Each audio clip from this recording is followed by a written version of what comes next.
Q4 amazing.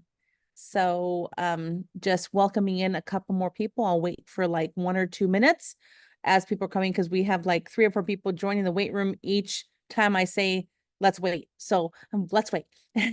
So we're really fortunate and blessed to have Amy here today and a couple of our advisors too. So thanks, Amy, for thanks, Amy, for always being so supportive of us and getting some great content out there. We have Eric Gunderson as one of our newbie advisors. Let's see who else. That's it, right? Or maybe other advisors? No. And then of course we have Stephen who makes sure all the magic happens. So very excited about this. SBDC is the resource, the network to get wonderful value from our advisors and our instructors like myself and others that really want to bring something to you as entrepreneurs because we've lived it.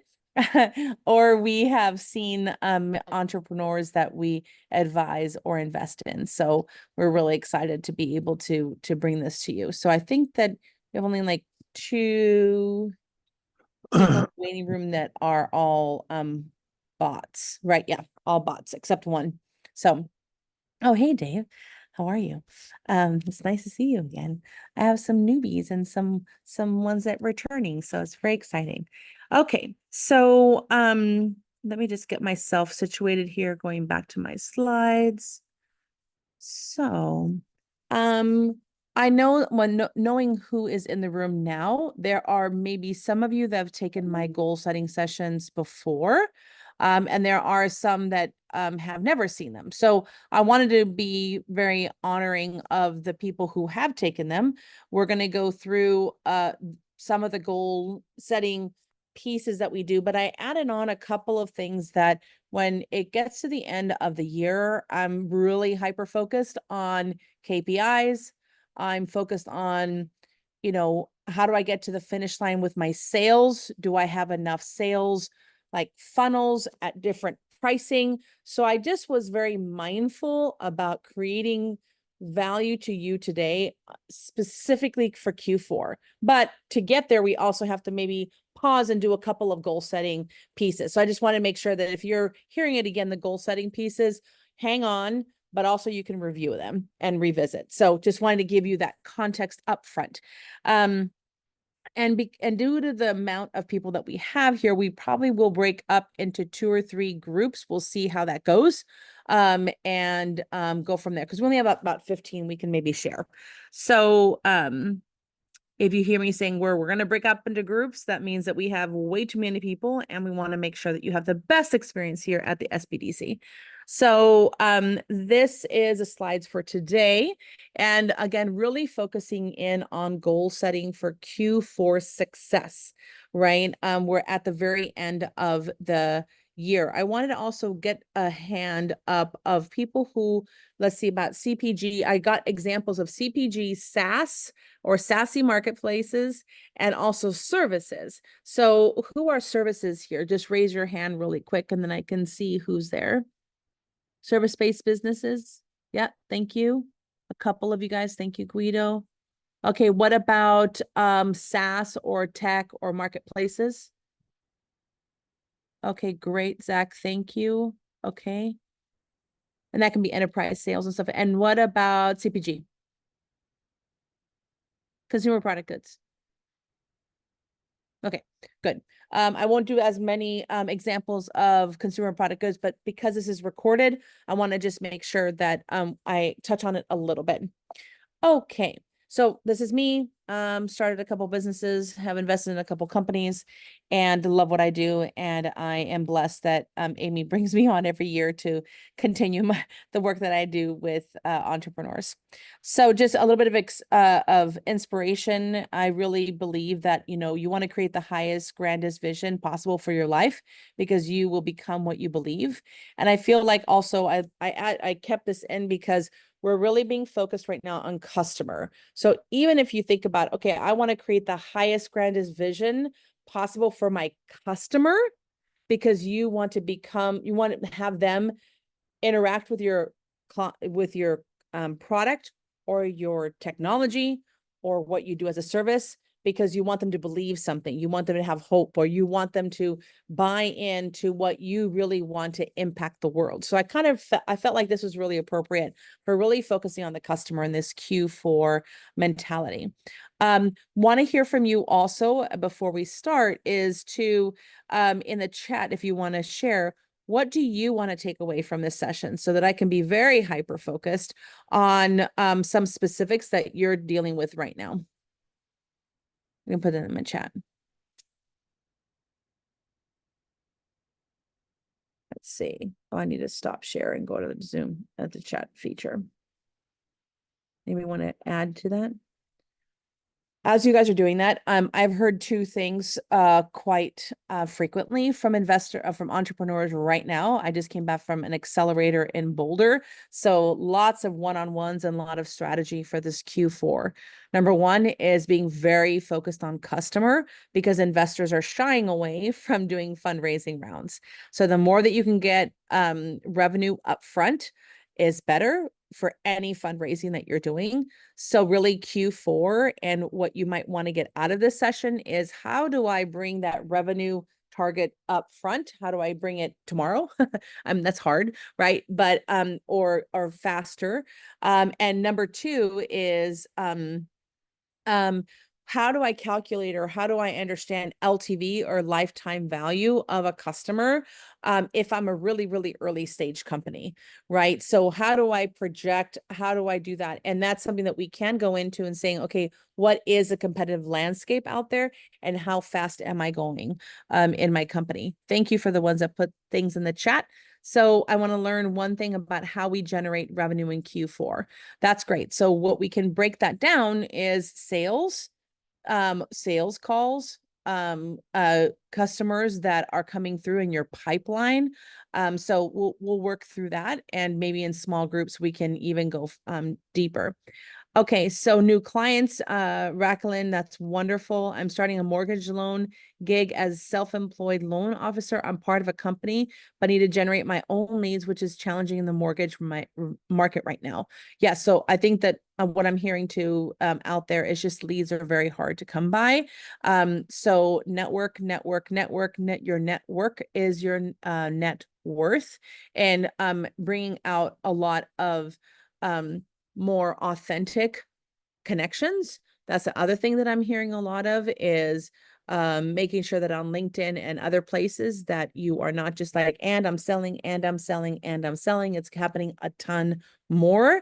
So the more that you can be authentic and saying, hey, I saw you at a panel discussion. Let's talk about this, or let's meet for coffee to discuss the industry in general. People want to know what people are thinking about.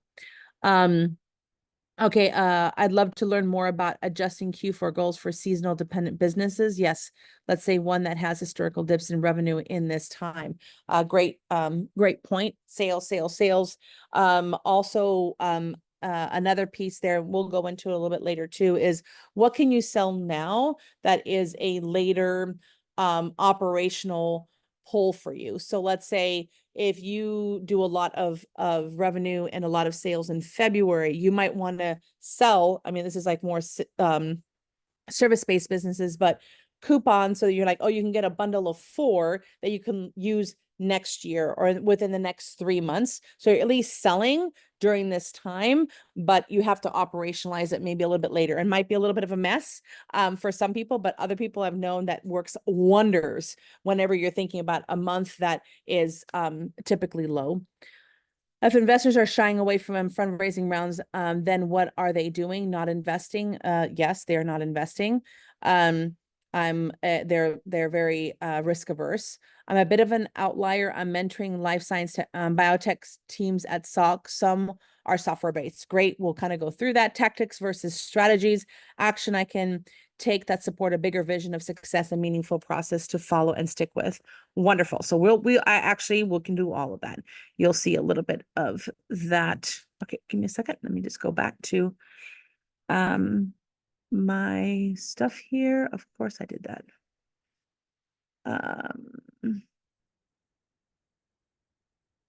I don't know why I have been doing that, but here we go.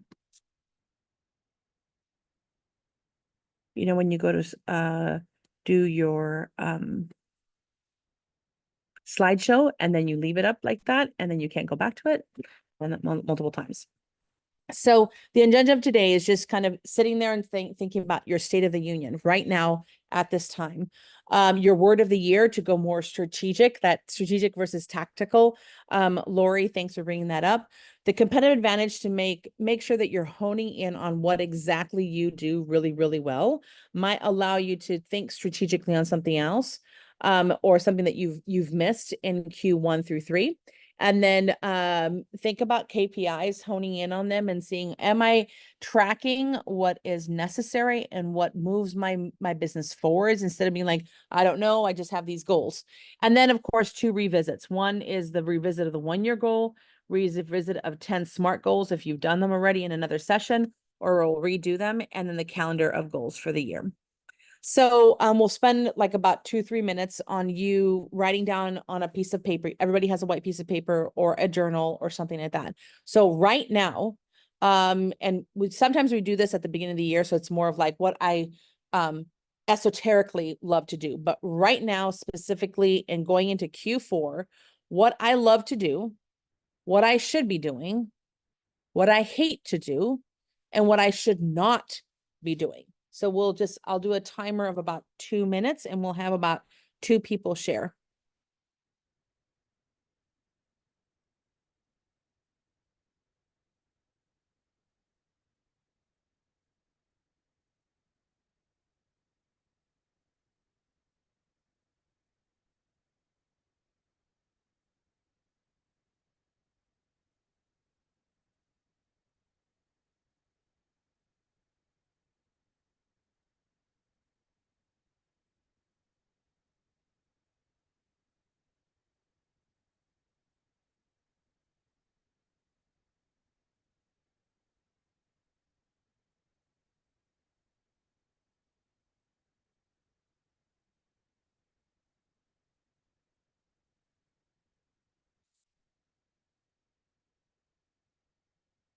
About 30 more seconds.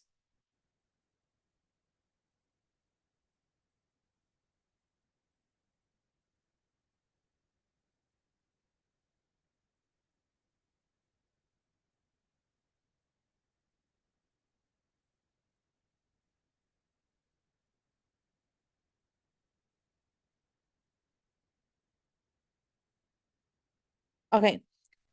Who would like to share what I love to do?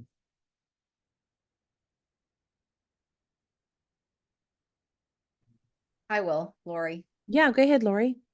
So I like to read and research. So because it makes me feel like I'm doing something really productive and important, but in fact, I'm just procrastinating and stalling. So, Okay, so what should you be doing? well, I should actually be taking more action. Like all the stuff I'm reading, I'm just like making notes and I should do this, but I really need to actually act on what I'm doing rather than just read about doing it. Okay, and what I hate to do? Um, be confused about next steps, like wake up on a Tuesday morning without some clear idea of activities I need to do to be productive and have a good week, and look back on Friday and feel like I've actually, accomplished something. Perfect. And what I should not be doing? Um, I guess like diverting my attention from the activities Yeah. and doing them instead. So I'm glad that you said that you love what you do is research and all that. I have struggled with this for a very long time. I'm a researcher academic. And I had to switch my thought process of thinking it as a negative to a positive. That is one of my strengths is learner. So I had to think about, okay, that is one of my strengths. That's what people come to me for. But I do go off the deep end and do like a couple of hours because I don't want to do the things that I should be doing. So I do a timer and I say, okay, I'm going to give me my joy. I'm going to give me my 30 minutes of research. And I'm going to do it. I'm going to love it. I'm not going to feel bad about it. And then I'm going to set the timer and stop the timer when it needs to be stopped. right? I mean, or let it go and then I stop. That allows me to bring the joy back into sometimes the business. And what I've found when I do truly have that joy, I can actually take that and do a marketing something out of it. I do a post or I start an article or I say, you know what, I can actually incorporate that into my newsletter. So think about joy because you really, really love it and transfer it from like this thing that is like sucking the life out of you because you're like, oh, I didn't do anything. Well, you are doing something. That's what people come to you for. Yeah. But you know that you need to set those timers. So that's just like something that I've seen a lot of people do. And we'll work on the Tuesday thing of, okay, what can I do that allocates my time throughout my month and what I need to do every single week, like week 1, week 2, week 3, week 4 of every month that you have something to do. Right. So Right. we'll work on those things too. Perfect. Thanks. Who else would like to share? One more person. Yeah, surf vulture. Sorry. Go ahead. What I love to do, I love working and learning from others. I Mhm. do enjoy going that and hearing other people's experiences. What I should be doing is getting more sales and using what I learned from others, you know, definitely taking their advice and putting it into practice. What I really dislike doing is working on other people's timelines when you collaborate with people. It gets really frustrating when they send you something and you need to print and they don't get back to you for 2 or 3 days. And then what I shouldn't be doing is surfing all day, hanging out the beach every day. Mhm. We're talking about joy there as well. So Yeah, some people don't even do I that. just And should be doing it half day, not full days. I get it. I get it. One way to do the waiting for people is of course it is to set deadlines. I Yeah, found too that a lot of people are now co-creating a lot more, right? So not depending on somebody to do something and then do it. They just collaborate a little bit more because it's hard to do it virtually. I don't know where you are virtually or in person or anything like that, but I've seen that that's a trend that I've seen in the younger generation that also is being embraced by the older generation as well. thank you. Yeah. Okay. Anybody else is dying to share before we move on? Okay. Wonderful. So I know some people have not had a word of the year, but I feel like um some people don't like setting goals now. It's like sometimes it's like not a good thing to do is like set a limit. And I like goals. Obviously I teach it. I like having a like finish line to get to, but I incorporated this time because this is more of like an abundance piece. So if you have not kind of thought about a word for this year, which would be 2024, write it on. If you do have a word of the year, just write it down on a piece of paper. And we'll share in a couple minutes. And then think about, have you been in your zone this year? Have you been in that word of the year zone? Because that is that abundance mindset. That is like reaching for the stars. That's reaching for where I need to be in 5 years. And how's it felt? Has it been out of control? Has it been out of reach? Has it been like too much in reach or it's been too hard? Any obstacles that you found, because you can say, okay, these obstacles or these hurdles might be able to be surpassed by doing some tactical things or some strategic things. So let's just like make sure that we're talking about it that. And the biggest thing whenever you're thinking about abundance is, has it gotten you closer to your 5-year dream? So we'll set up a 5-year goal right now, or your big, hairy, audacious goal. So if we've done it in the past, no problem, you've got it done. But right now we're going to be focused on the word of the year. Figure out a word that really describes what 2024 has been, or that if you have one, write it down. And I'll give you like a minute for that.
Okay. Anybody would like to share this? Your word for the year?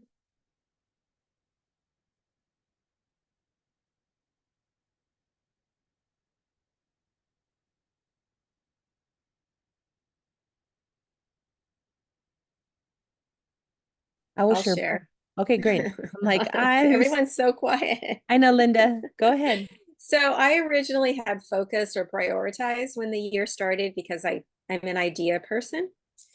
And I thought, okay, I just need to get focused. But now, as we've been talking and thinking about this, I would change it to happy, like to just be happy, like in everything I'm doing. And when I'm not, like, okay, how do I pivot? How do I shift the mindset and just stay happy? I know that Yeah. sounds a little cheesy, but yeah. No, but I think that that's important. Like we've talked about also the joy of your customers and the happiness of your customers. So, if it's like, oh, I feel weird, it's like happy for me. Well, actually, it's when you are happy and you produce a happy product, or a good product, your customers will be happy, right? And you're going to grow an industry that is about joy and love, right? And happiness. So I think that there's nothing wrong with that. That's wonderful.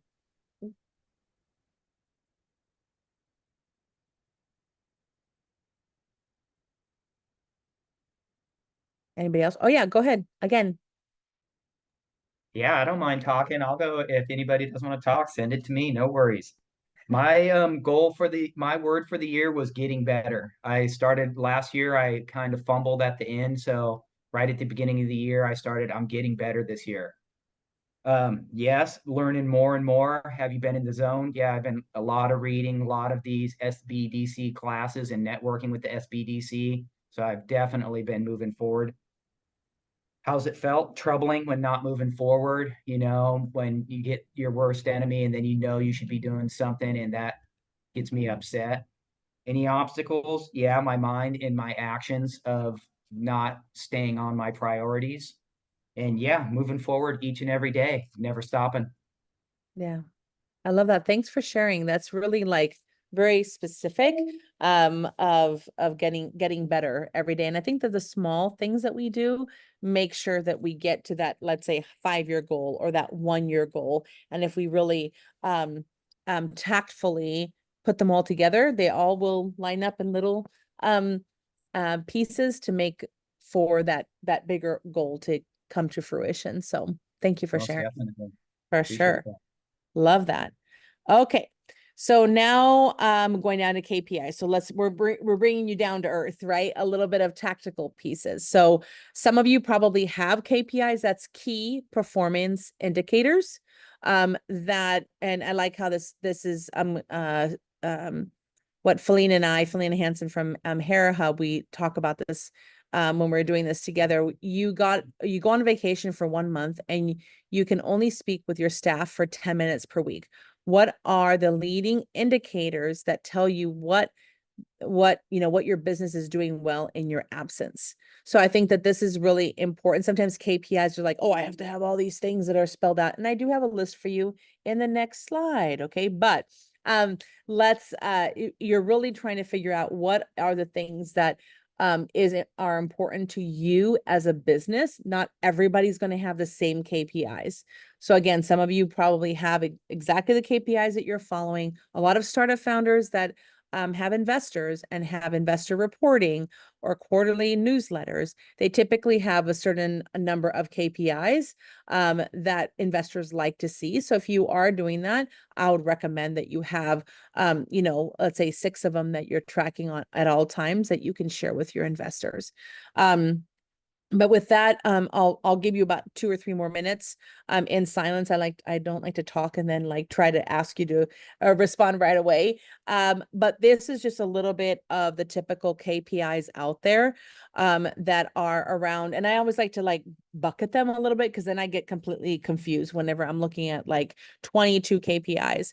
But again, you should not have 22. You should have a lower amount of these. But these are just the ones that I thought of. Sales and marketing KPIs is like number of leads, lead response times, number of coffee meetings completed, or at any whatever that looks like, if it's coffee meetings or not, number of new customer signups, onboarding time, and then financial KPIs is average sales per customer. Gross margin, outstanding invoices. And that's typically like what has not been paid by the end of the month, so that okay, they're not paying again. I need to get on their case, or I need to find a better way to remind them.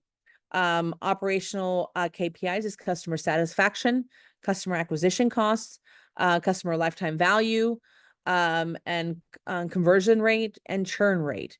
So all of those, I feel like, CAC and LTV, which is the customer acquisition costs, and lifetime value are super important, especially when you're starting off selling to customers and seeing how do I lower the customer acquisition costs and increase the lifetime value.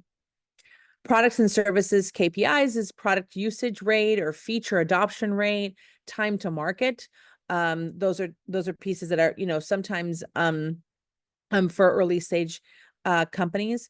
Team performance KPIs are really important, because it's like, okay, how satisfied are your employees? If you have happy employees, Linda, you're going to have a happier product and happier you.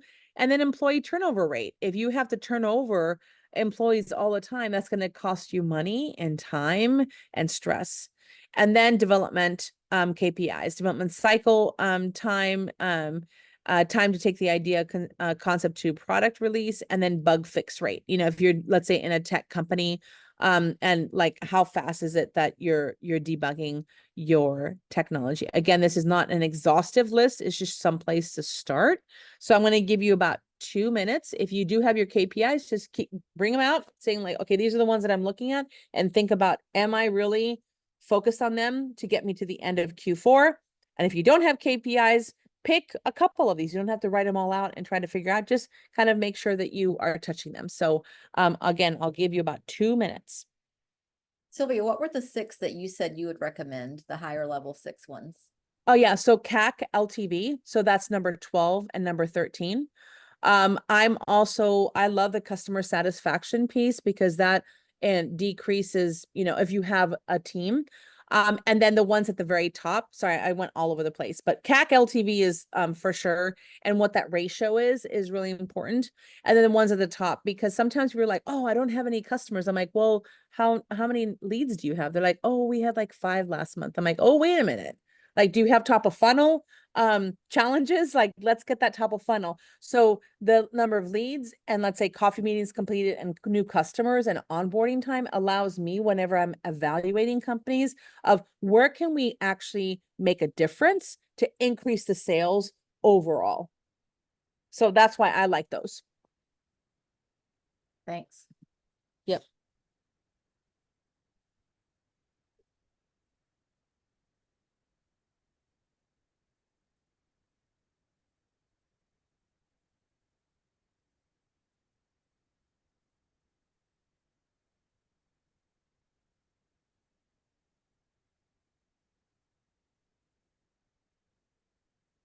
Hmm.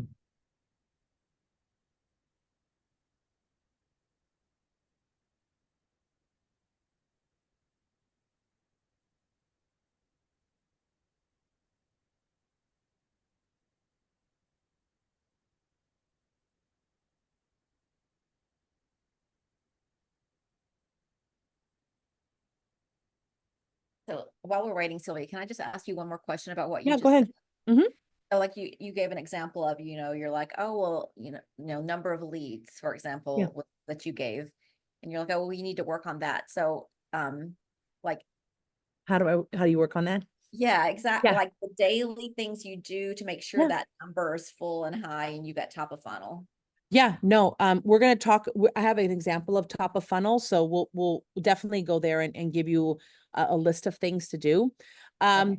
Whenever I'm talking to somebody who needs that, and of course the advising that we have at SBDC is that, sometimes like, okay, the leads, and I only had like 5. And then I really say, okay, do you have any that are the low hanging fruit, right? So do you have some that you're like, oh, I feel bad about reaching out to them? Reach out to them. Like, let's do that. So we have a list of like the easy ones, typically, that ones that you haven't reached out to, they're kind of lukewarm. Go after those first, because it's harder to get a new customer than an existing customer or somebody who knows you. So I always take that approach of saying, okay, who knows you already? Have you reached out to everybody that you know? If people are in your network that you've ever worked for, go after that and see like, okay, who can I reach out to? So first and foremost is tiering your list. The top of the tier is the customers that know you already. And then the second tier is, okay, how do I get out there? Are there any networking groups? That's like the bucketing approach, right? Saying like, okay, I have these 5 groups of strategic partners that I have to consistently actually be talking to. Let's say you're in real estate and you have, again, I'm going after the chat and the examples, real estate. Have you gone to like the local real estate professional organization? Yes, no. Well, maybe I haven't. Well, then go directly to them.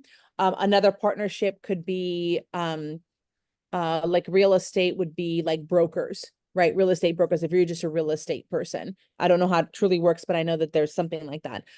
Go after that bucket of brokers and say, like, how do I bring value to them? Right? Then you might have two buckets, right? One is the brokers and one are like the professional organizations. And you want to be super laser focused of saying, have I touched them in the last month? Have I reached out to them? Have I brought value to them? And if I say no, then I'm like, okay, how do I do that? And it would be getting on a call and saying, hey, professional organization, would love to, when is your next meeting? Oh, it's like in 3 months. Okay, great. Could I get on the agenda somehow? I have a great presentation or I have something to give away. So that sharing of value, trust, and reciprocation is super important when you're starting up those new conversations, and then kind of grow that way. So that's the organic way that I like to, because it doesn't feel overwhelming. It's like, okay, I have to grow these partnerships anyways. I just have to transact on them, right? So that's kind of how to build those leads. And then for like life sciences out there and more like deep tech, it's the same approach that, let's say, iCore lean startup takes, is that if you don't know who you're going to go after, are you actually going after the right customer and do customer discovery again, right? Is that if you have the ones that have all died, you're like, well, why have they died? Maybe that's a new customer segment or somebody who's in a different realm in the life science company. Maybe I'm talking to the wrong people. So don't feel ashamed of going back to saying, okay, I'm going to use lean methodology to do customer discovery again, or customer interviews. Then you're like, okay, I have those customer interviews. I know I have a certain number of new leads. Then I'm going to nourish them and I'm going to shepherd them through my process and make sure that I get to that finish line with them. And then increase those leads. So that's one approach also. And then the other approach would be like the top of funnel marketing thing that we're going to go into next. I know that was a little long-winded, but wanted to make sure that everybody is taken care of the little industries. Cool. Okay, let's share. Does anybody want to share? Let's say 2 people share about their KPIs that they wrote down.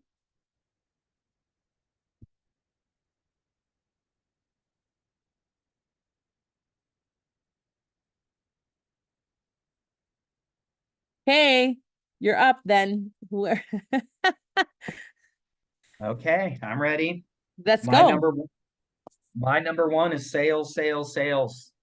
If I had 10 minutes to talk, I want to know what kind of money is coming in.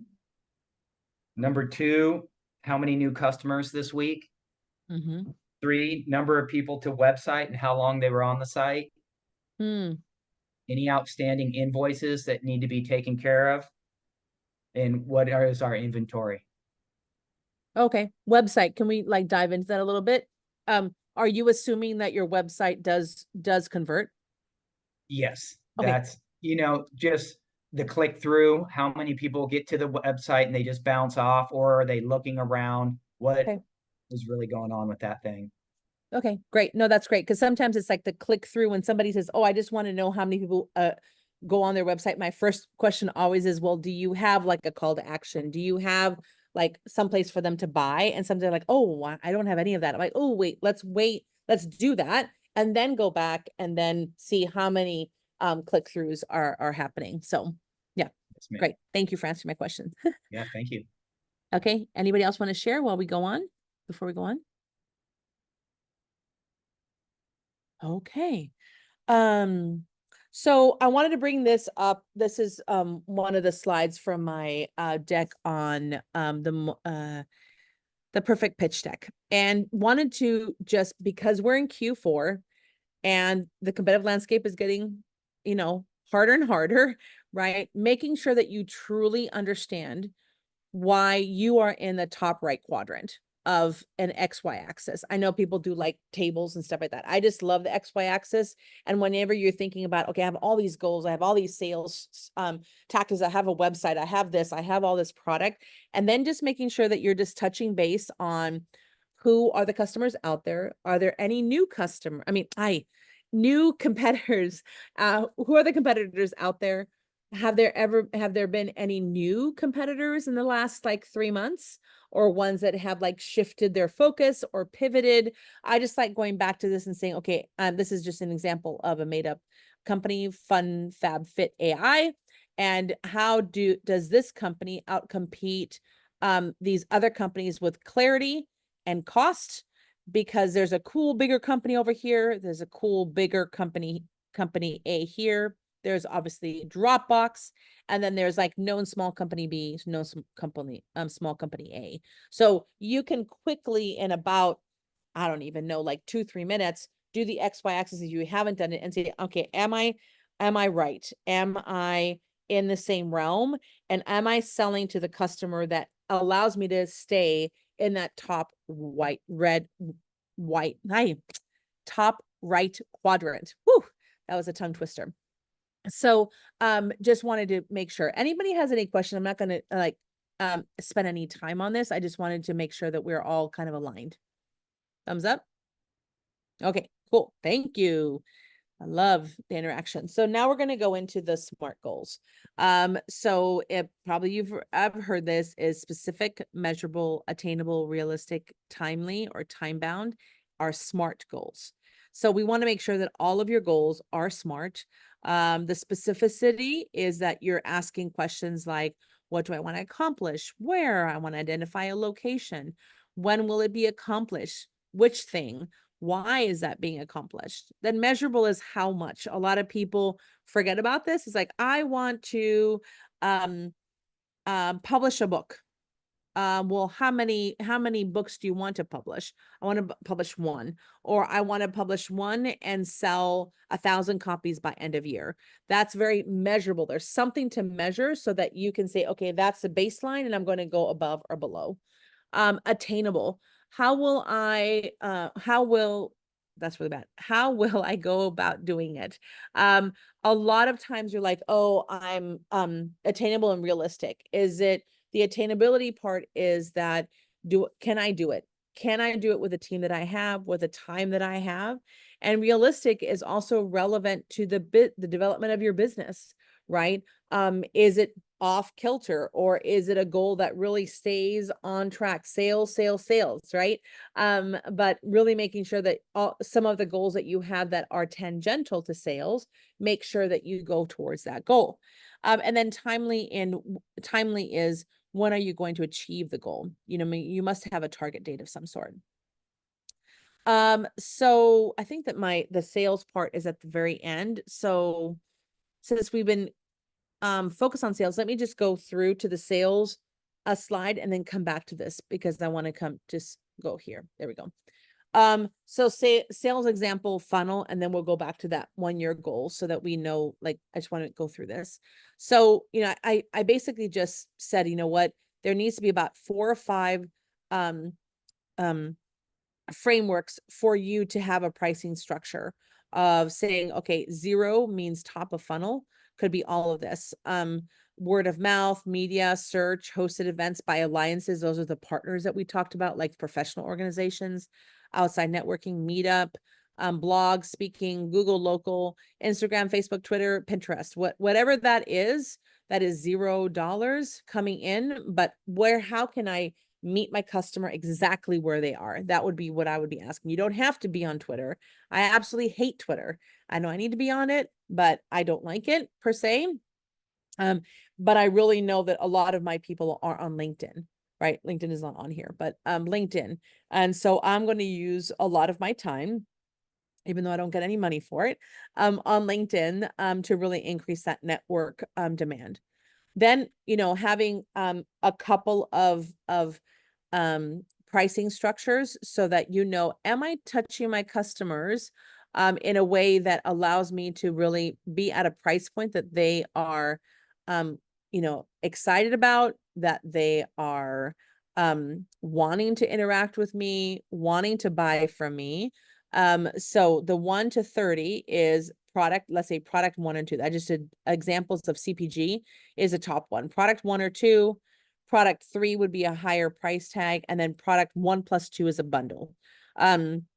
Over 500, it's hard to do CPG, but let's say even experiences, I should have added that, like an experience saying, okay, if you want to interact with my product, and it is a new wine, right? You can do a weekend with the growers and me and that would be more than $500, right? So this example of service-based is this one here, 1 hour strategy session, pack of 1 hour sessions, your day rate, and retreats. For SaaS, I just entered enterprise, but it would be, basic, premium, something like that, right? For SaaS. So making sure that you have this on, it seems really simple when you see it laid out like this. But then undoubtedly when you go one-on-one, when I go one-on-one with some of my clients at SBDC, it's like, oh, I'm missing 1 or 2 of these, or I only have one platform play for my SaaS company, or my CPG company. I only have like 1 product, or I don't even bundle it with anything. Well, let's see if we can work through this and have some sort of funnel that people want to interact with your brand and your company. So any questions about this before we go back to your 1-year goal? Okay. We're going to go back here. We're going to revisit the 1-year goal.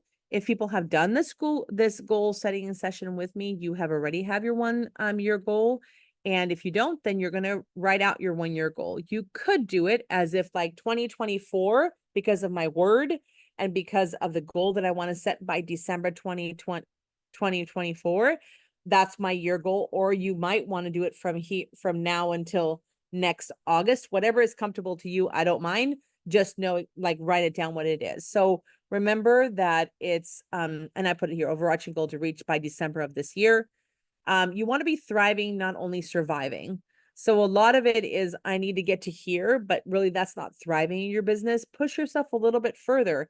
And if you do, then we're going to set up the goals, the 10 smaller goals to actually allow you to achieve that overarching 1-year goal. And it's easy to measure. So you can adjust with unknown success or challenges. So I'm going to I'm going to stop sharing this really, really quick, because I'll give you the PDF that everyone in meeting, there it is. That's a PDF that you can just grab and go of this whole workshop. So the first what's it called here? The first couple pages, we'll walk you through that. This right here. So right here, you'll see that. And it's a SMART goals right there. And then we didn't do the 5-year goal, but some of you already have that if you want to fill it in at the same time. And your 1-year goal is a big white space. And then basically right here, we're going to start doing your goals for the next 12 months or until December Q4. So that is, we're going to just start on that 1-year goal right now. So let me set the timer of maybe 2 minutes. Again, it has to be SMART, specific, measurable, attainable, realistic, and time bound. So I'm going to start the timer for about 2 minutes.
Okay. It's been 2 minutes. Anybody wants to share their 1-year goal with us?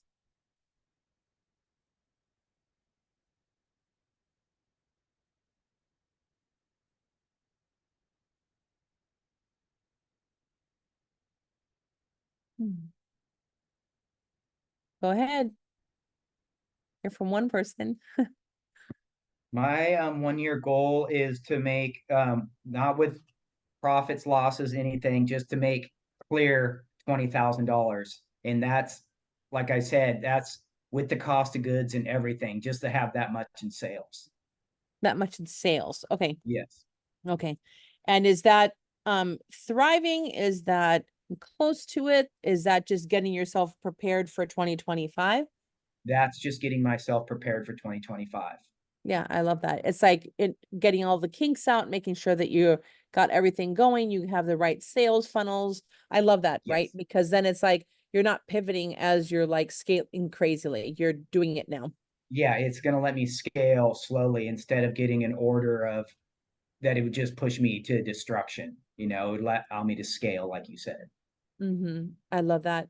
And by 2024, December, and then you are clear on like your product lines and stuff like that, correct? Yes. Okay. Just want to make sure that is clear. Yeah, I have a sew manufacturing. I have everything in play that I just need to scale up. Okay, that sounds good. And I think that having that number allows you to be like, okay, so now month over month growth is going to go from there to higher, or year to year growth. We want it to be to here. So you really when you hit that number, then you're like, okay, I can actually do it and I can increase by this much because it feels good. It feels like we can do it based on our manufacturing or whatever else it is. And I like those numbers, and it feels very realistic. Definitely. Perfect.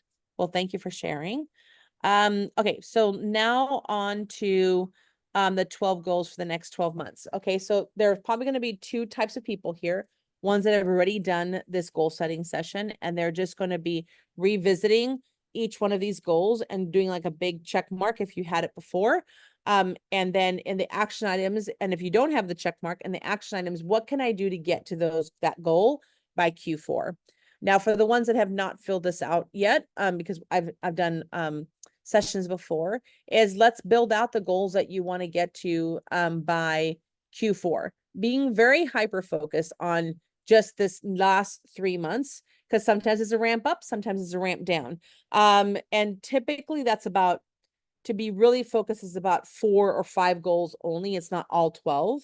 So let's focus on at least 4 by Q4 that we get done by the end of December. For those who have never done it before, and for those that have done it, make sure that we have, again, even 4 goals that we have not checked off that we need to still check off, and what we need to do some action items around it. Oh, and then the resources here, this bottom piece right there is like, well, if I need a copywriter, or if I need a partner in crime to do this, whatever that is, you can put down the resources so that you can reach out to those people accordingly. Can I And just this ask will a probably question? take about 5 minutes, but I'll check in every 2 minutes. Yes, somebody had a question? It's me again. Yeah. I'll just let everybody can work on their thing. I have the timer going. Go ahead. All right, so for example, if the goal is just a basic goal, say, let's just say 100 sales, Mhm. right? The action items you'd have to kind of back into that. Well, I mean, Exactly. so you'd have to know your close rate.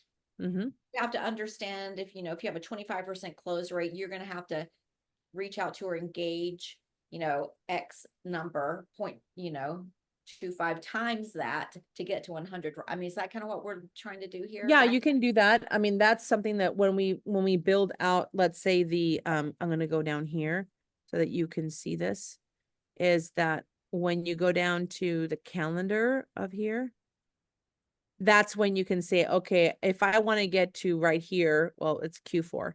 I want to get here to December to say 100 new clients, then I backtrack to make sure that like December, November, September, depending on the close rate and the close time, right? All of those things are important. That you can back engineer it, or, reverse engineer it back like this. But it's nice whenever you're just up at the top level of goals, what will it take to get there? Another piece that I think too is that you can say you have 100 and the close rate, a lot of different things. Like if you already have a list, right? If you have a list of 200 people already, then you're off and golden. You have to just basically get those conversations in, or do you have to build the list first? And that means networking and stuff like that. So that's when you go up here and you say the action items of that. If it feels like there's way too many action items to get to the 100, oh, sorry, I'm going to go up to goal 1 to the 100, let's say 100 sales.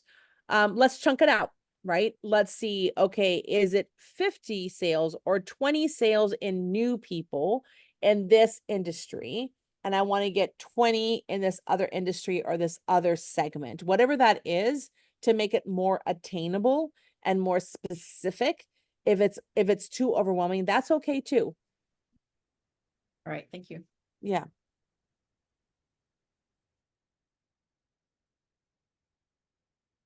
It's been 3 minutes, so.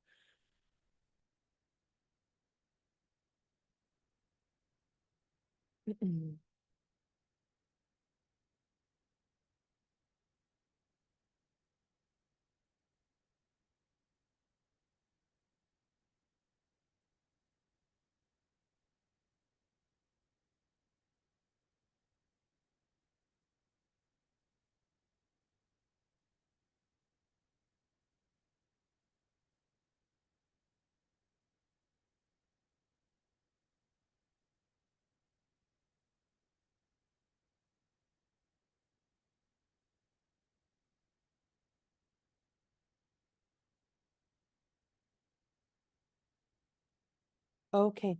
Has everybody at least gotten one of these blocks done? Okay, perfect. Let's just share what are your top, let's say 2 for Q4 that you really want to focus in on.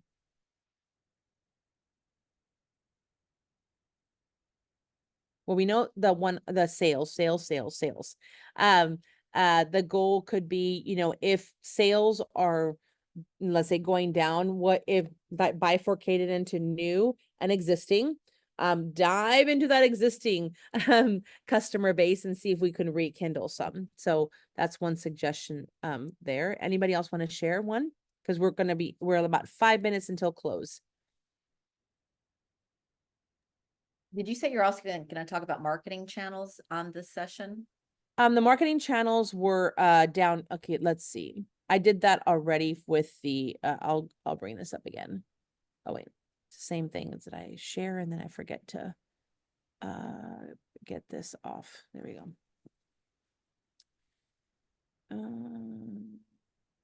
Sorry, give me a second. Boom.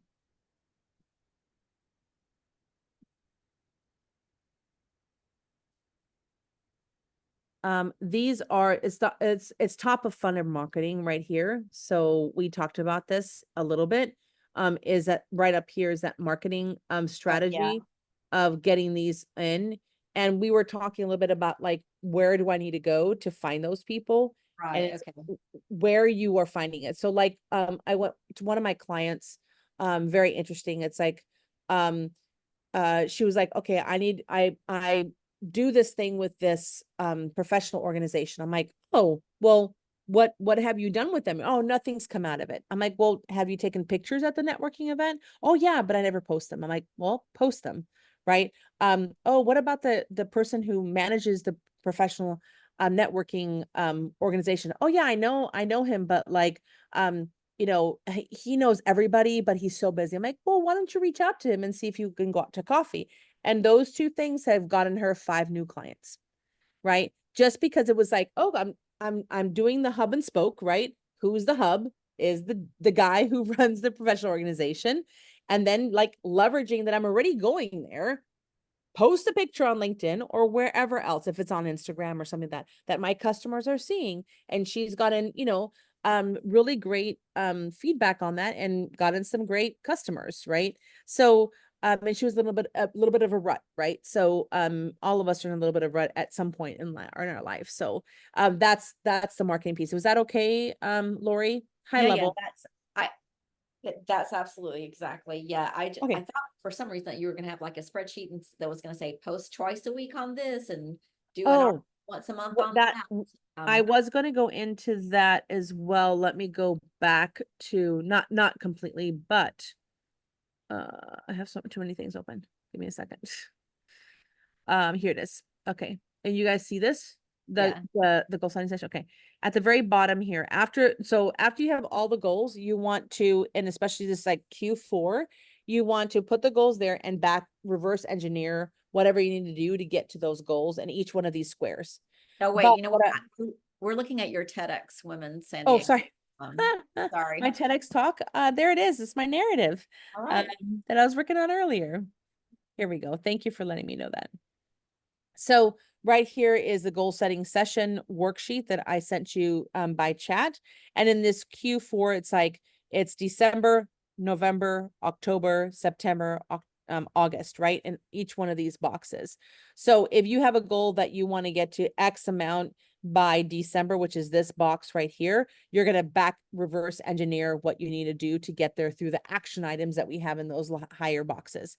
What I was talking about, Lori, is this weekly tasks. Yes. Okay. Thank Yes. you. So it's not that it's like, I need to do this today. It needs to do this tomorrow, that. It's more of like, if you feel overwhelmed, then, you know, let's say in week 1 of every month, I know that like, I'm not going to go over my financials. I'm going to do all my marketing scheduling week 1. Okay. So my task for week 1 is schedule all marketing, right? All like whatever you can schedule. A lot of people will do that and then week 1, task 2 is check in with my customers who are my great customers, right? The ones that are not really paying me. They're not on the dead list. They're kind of in the middle. Make sure you talk to them here, because then you have 2, 3, 4 to go.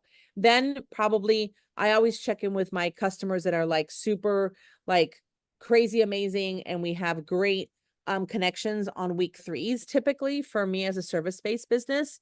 And then of course, week 4, I go into financials, right? I just check where I'm at, invoices are in, blah, blah, blah. So that allows you to kind of like lessen your anxiety of like, what do I do tomorrow? It's like, okay, for this week, I'm going to focus on marketing, on ops, and this. So no matter what, if you feel overwhelmed or you have too little tasks, you can say, okay, what's the focus for week 1?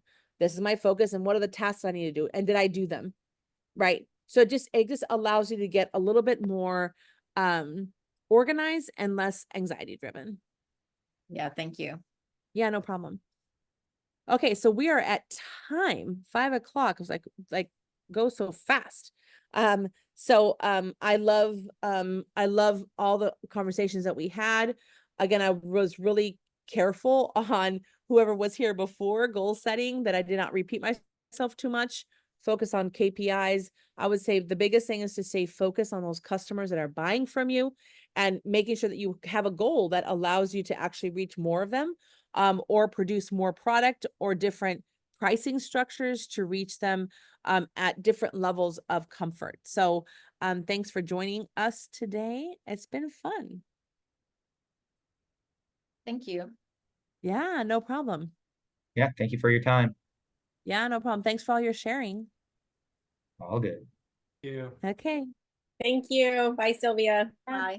Bye, Linda. Bye, Laura. Bye, Mary.